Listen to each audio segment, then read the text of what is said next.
이민자의 나라 캐나다. 그런데 지금은 정부가 그만 좀 오세요 이렇게 말하고 있는 것 같습니다. 유학생도 줄이고 워홀도 줄이고 PR까지 받기 어려워졌습니다. 그런데 도대체 왜 이렇게 된 걸까요? 단순히 사람이 많아서? 아니면 좀 더 깊은 이유가 있는 걸까요? 네, 이번 주 토론토 뽀개기는 캐나다와 이민 이야기입니다.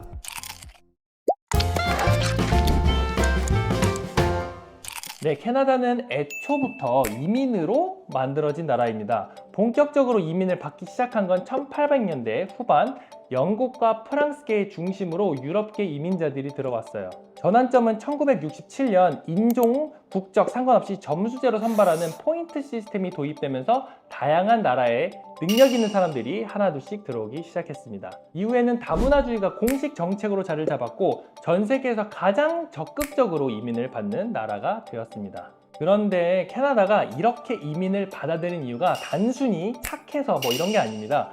경제가 이민자 없이는 굴러가지 않기 때문인데요. 인구 자체가 적고 출산율도 낮은 나라이다 보니 노동력 확보와 또 소비시장 유지를 위해서 외부에서 인구 유입이 필수입니다. 실제로 병원과 건설 현장, 서비스업 현장에 가보면 이민자들이 빠지면 돌아가지를 않는다고 해요. 그리고 유학생들 덕분에 대학이 돌아가고 렌트 시장이 유지가 됩니다. 한마디로 이민자는 캐나다의 경제 엔진이었습니다. 최근 몇 년간 캐나다는 이민자 수를 폭발적으로 늘려왔었습니다. 2023년에는 무려 47만 1,550명의 영주권자가 캐나다에 입국을 했는데 그중 임시 체류자, 즉 유학생, 워홀, 임시 취업비자 소지자가 무려 80만 명이 넘었었습니다. 네, 정부는 그리고 원래 2025년부터는 매년 50만 명의 영주권자를 받겠다고 발표를 했었죠. 하지만 이제는 그 계획을 39만에서 38만 그리고 36만 수준으로 점점 낮추고 있습니다.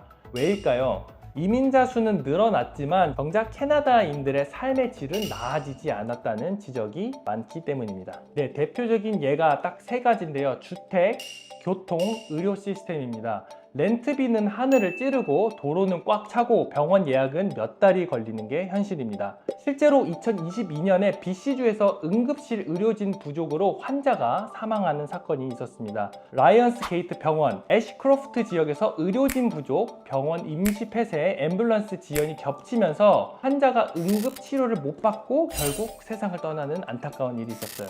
같은 해에 랭리 메모리얼 병원에서는 응급실 의사가 과로로 사망하는 사건도 있었습니다. 이 사건을 계기로 본격적으로 우리가 이민자를 너무 많이 받는 건 아닌가라는 이야기가 공론화도 되고 또 이슈가 됐던 걸로 기억합니다. 이게 선진국 의료 시스템 맞나? 왜 시스템은 준비를 안 하고 사람부터 이렇게 많이 받았냐? 이런 게 지금 국민들의 현실적인 불만입니다. 그런데 아이러니한 건 정작 캐나다에서 키운 고급 인력들은 미국으로 빠져나가고 들어온 이민자들은 자기 능력을 발휘 못한다는 점입니다. 일단 미국과의 임금 격차가 크기 때문인데요. 예를 들어 기술직 평균 연봉이 캐나다에서는 9만 5천 불 정도인데 미국에서는 13만 불 정도예요. 당연히 고급 인력은 미국으로 많이 가겠죠. 반면 캐나다로 들어온 이민자들은 경력이나 학위가 캐나다에서 인정되지 않아서 요식업, 단순 서비스업, 청소, 배송, 엔트리 레벨 직종 이렇게 대거 투입되고 있어요.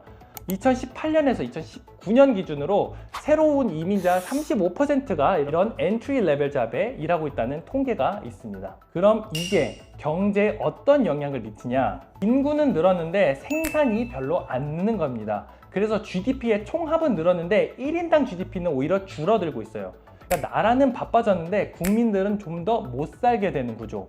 이게 지금 캐나다에서 벌어지고 있는 이민 정책의 역설적인 결과입니다. 그래서 지금의 정부도 이제 방향을 바꾸고 있는데요. 유학생의 숫자를 2년간 제한을 하고 주정부별 쿼터제 그리고 PR 발급 기준도 상향하고 게다가 부모 초청 이민도 까다롭게 조정 중입니다. 정리를 하자면 많이 받자에서 잘 받자로 정책이 전환 중입니다. 네, 여러분들은 어떻게 생각하시나요? 지금의 캐나다 이민 정책, 이 방향이 맞다고 보시나요? 네, 다음 편에서는 더욱더 깊이 있는 주제로 다시 찾아오도록 하겠습니다. 토론토 뽀개기 구독, 좋아요 부탁드립니다. 안녕.